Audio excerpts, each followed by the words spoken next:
Well, hello, my lovelies. It's Countess, back with another video for you, and I hope it finds you well, as always. Today, I would like to discuss the topic of backmasking. I found a very interesting article from Far Out magazine online, which I'll include the link to the article in the description. I wanted to read this article to you guys, and then I wanted to look into the trusty memoirs to see what William has to say about the art of backmasking. And according to this magazine article, it is the musical dark art of backmasking. It's by Tom Taylor. So it starts, to understand what backmasking is and why it rose to mythic prominence, we must first consider the era in which it came to the fore. As a certain vagabond once groveled, the times were a changin', as they had never changed before. Suddenly culture was not just a book by candlelight, or some bloke with a fiddle who hands his hat around the pub. It was an everyday force. And those extolling it held more immediate sway than ever before. As William S. Burroughs would once proclaim, artists, to my mind, are the real architects of change, and not the political legislatures who implement change after the fact. Well, the artists coming through in the 1960s had spent their childhoods dwelling in the darkest days of human history. Therefore, it was only natural that they figured they would tackle life in a different way to their forebears. Pop culture presented itself as the perfect engine to do so. Peace and love were what was needed. So that was delivered like an effigy of liberation. Everything got freed up, and that set several silted conservatives' noses out of joint. They wanted to get a handle on this wanton cultural explosion. However, they were out of the loop. It was like a geriatric trying to get to grips with the TV's HDMI input. Suddenly, modern music was a form of black magic to the suited and booted status quo, and the kids knew this. In part, this youthful knowledge came from the folly of the authorities themselves. When the Kingsmen recorded Louie Louie in a dingy studio for $50, the lyrics were rendered unintelligible owing to the shoddy sound quality. But the level of incoherence worried FBI head J. Edgar Hoover, transvestite. It was the height of the Cold War, and he worried that the college kids must have coded a secret commie message into their songs, bearing in mind that this was in an era where LSD experimentation was rampant. This sort of illogical thought process was commonplace. Thus, the song was banned, and that made it an instant sensation with the kids. What could be cooler than a forbidden record? And what could make the stuffy establishment look more foolish than a 2-year uber-expensive investigation into a garage song with printed lyrics and a backstory discernible within a quick listen, let alone a passing probe? This farce coincided with the covert backstory of rock and roll, hailing from the blues, progenitors of the genre in the Deep South had to code their chants with messages from the start. This would mean that secrets were passed on under the noses of plantation owners. Thus, it was naturally in the lifeblood of rock and roll to be subversive. With the third factor of drugs, and when the third factor of drugs entered this potent mix, we saw the birth of backmasking as an art form. The premise is simple: record a message and relay it backwards. That way, it sounds like artful gibberish. But when you reverse the track, you hear the actual words played forward. The first popular song to do this was, of course, by the inventors of everything, the Beatles. John Lennon explains how the practice in question came to be deployed on the paperback writer B-side Rain. I got home about 5 in the morning, stoned out of my head, he recalled.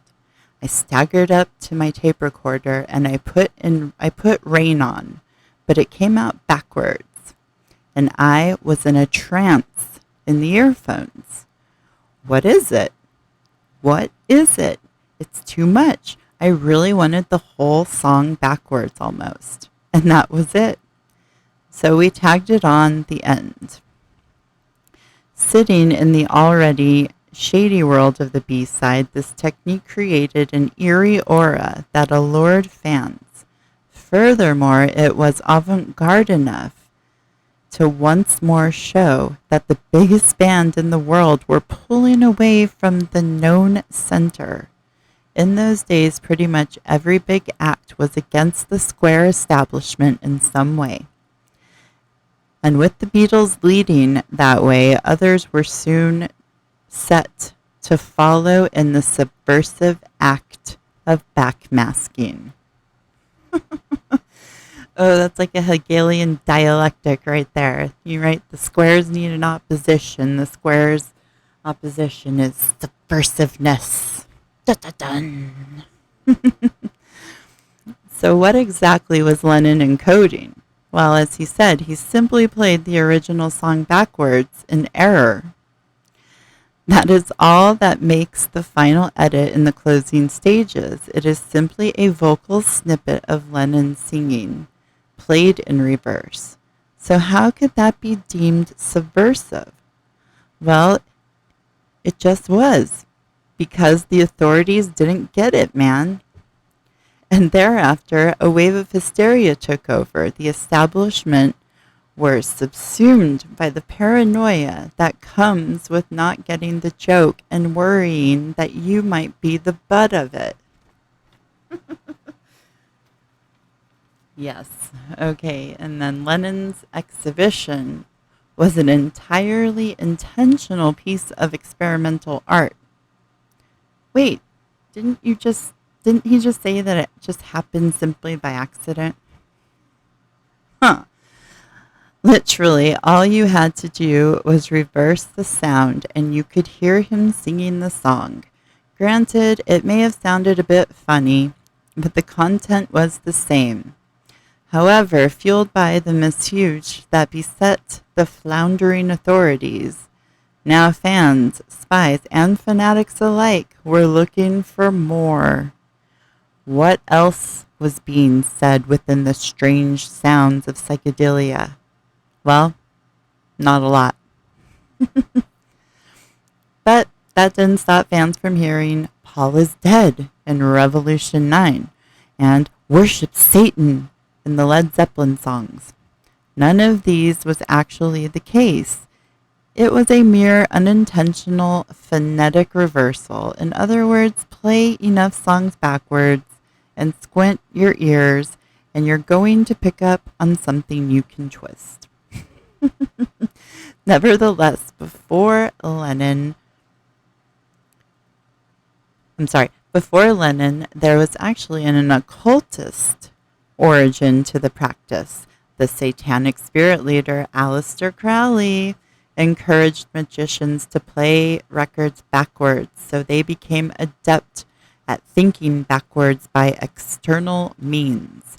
In essence, if you wanted to know how a trick was done, you had to reverse engineer it and not focus on the end result, but on how it got there.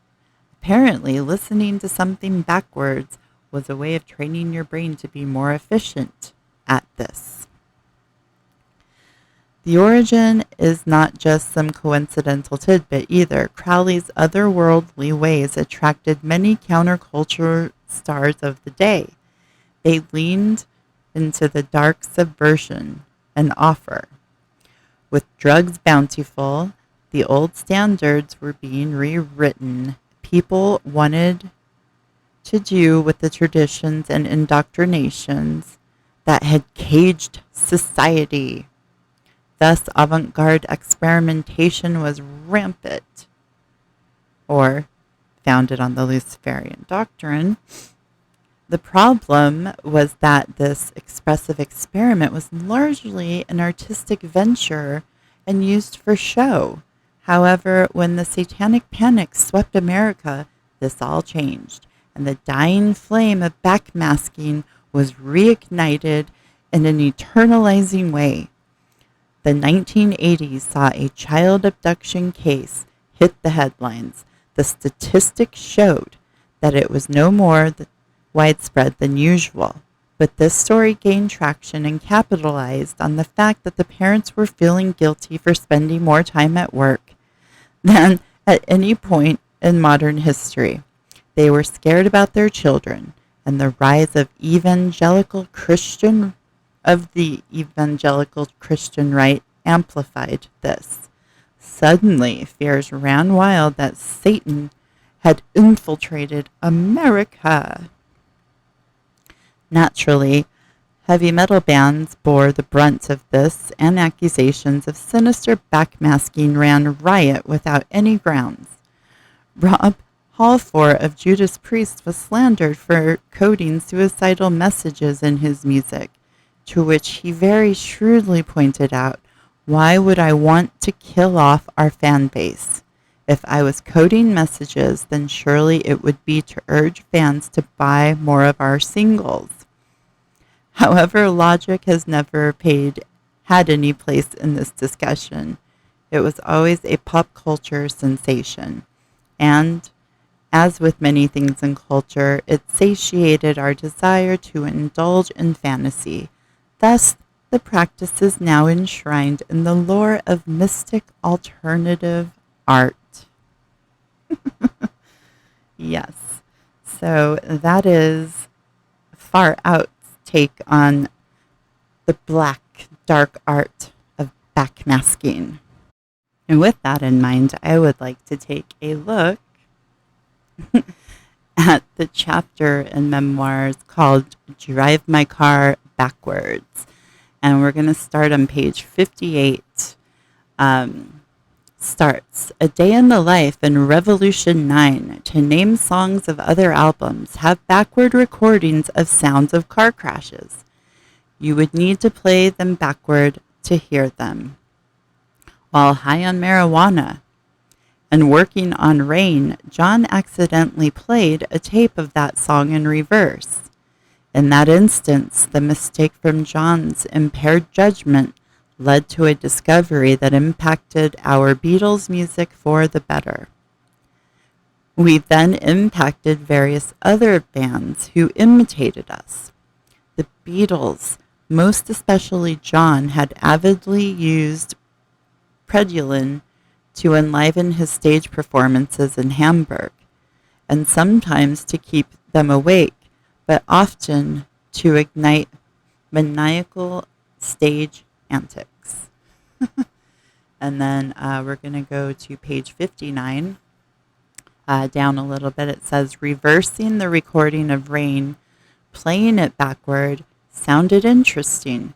George Martin did some experimenting with it that night after John left, adding a clip of John's vocals and a guitar to the song in the reverse direction.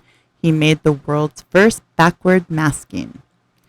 Backmasking is a Beatles invention in that it began with the Beatles song. With that Beatles song.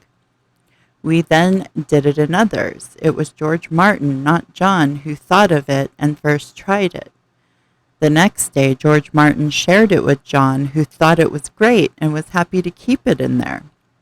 The text of that first of many backmasked overlays for the Beatles was, "When the rain comes, they run and hide their heads." In this first instance, the sound of the backward message did not at all resemble that of the forward sound, but did not have an adverse distraction from it either. Very often in the backmasked songs that followed, we employed backmasking where the sounds were more similar, being less obvious going forward. All right, so then it continues on to page 60. Starting when I took, this is in a reverse guitar solo, and again, and I'm Only Sleeping, they released Revolver just a little more than 1 month before Paul crossed over. Starting when I took his place, and thus from then on, we used reverse messages to tell the world of Paul's death. Backmasking became a new way for us to tell the secret. However, we were not the first to listen to recordings backward. Going all the way back to 1877, when Thomas Edison invented the phonograph, he began, at least as early as the next year, to play recordings backward. He wrote about it. Although Edison never played them backwards as much as forward, he was fascinated by the novel but altogether different sound from the song reproduced in the right way. Many years later, Aleister Crowley had me listen to phonograph records reversed, attempting to train me in my early childhood to think backwards. Once, as Yoko played with some sheet music she had at the piano, John wondered aloud how nice it would sound backward. He challenged her to play it that way. She did so. He used the melody that emerged to write "Because." With that composer's help, it was the finest writing on the Abbey Road LP from a musical perspective. We were great, but not up to the sophistication of Chopin or Beethoven. You'll read in this book about many more songs with backmasked Paul messages. A few were revealed in 1969. From then on, countless other bands used that new Beatles method to hide their own secret messages. For example, The Doors, in Break On Through, backmasked, "I Am Satan." All my Beatles backmasking was of Paul or his death. In some of my other roles, such as the fireman, I do it with other content, backward and forward. I still drive Paul, and he still drives me. We're going to take a look at the footnote on this page. Very interesting. Okay, starts. William created backmasking mostly to say that Paul is dead. John and George also concealed PID messages. Revolution 9, which is weighed down with backward recording, includes representations of Paul's demise. However, more aligned with the Doors' backmasked message about Satan and consistent with the songs by numerous artists seeking to affirm their satanic affiliation, playing Revolution 9 backward, we hear Yoko say, "Satan, look at me, please. Satan, look at me. Come on, Satan. Now." Satan. Is he great? Recording artists have their reasons for making such recordings. The motivational and literary contexts are usually more significant than the actual content. In Yoko's case, although listeners may guess why she included Satan in her witchcraft, the context of the song, when played backward in its entirety, is about Paul's life and death. In his final years, he had increasing anxiety over his satanic compact which may tie to his sacrifice. Worldwide governing methods succeed by controlling information. Beliefs determine attitudes, values, perceptions, and behavior. One way to control information is comparable to sleight of hand. If a leader holds hard facts in one hand and softer ideas in the other, followers blindly favor the ideas that confirm their paradigms. Most people avoid seeing, considering, or even comprehending whatever disproves their biases.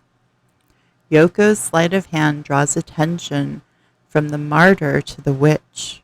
By calling on Satan, those unaware of Paul's compact for greatness cannot see how it connects to his death. The lines confirm that aspect of Paul's story for the adept while directing outsiders to look away. Since the public cannot want it to be a death clue, they cannot see it in that context. It is easier to believe that the satanic lines are about Yoko and that they do not reflect the views or practices of the band. Right under this, the whisper message says, "Are you a good witch or a bad witch?" Yes.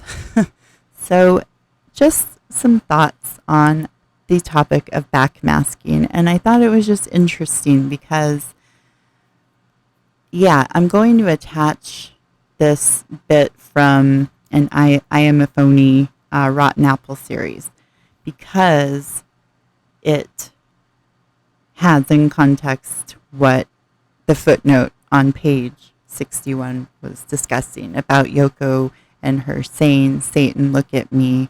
Also, you become naked. Just creepy, creepy things in that Revolution 9. And I think all of us who have read the memoirs or at least have followed the information know that Revolution 9 is all about number 9 himself, McCartney. So I will leave you guys to it. Let me know what you think in the comments below about backmasking. Do you believe it to be something that is put in intentionally, or do you think it's a happy accident? I tend to think the former than the latter. So, yeah, let me know what you guys think, though. And I will send out the video with this clip from I Am a Phony. So until the next video, guys, I will see you later. Thanks for watching. Bye.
number 9.